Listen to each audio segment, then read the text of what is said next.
సూర్యాపేట జిల్లా కలెక్టర్ గారి ఆదేశాల మేరకు మరియు పౌర సంబంధాల సమాచార శాఖ గారి ఆధ్వర్యంలో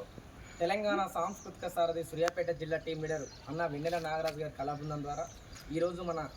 గరిడేపల్లి మండలం ఆవాస ప్రాంతాలలో అప్పన్నపేట గ్రామంలో ప్రభుత్వం అందిస్తున్నటువంటి సంక్షేమ పథకాలపైన మరియు వచ్చేటువంటి సీజనల్ వ్యాధులపైన ప్రజలు జాగ్రత్త పాటించాలని కోరుకుంటూ ఇప్పుడు మీ ముందు పరిసరాల పరిశుభ్రత పైన వెన్నెల నాగరాజు మీ ముందు ఒక పాట. జాగ్రత్త జాగ్రత్త తమ్ముడా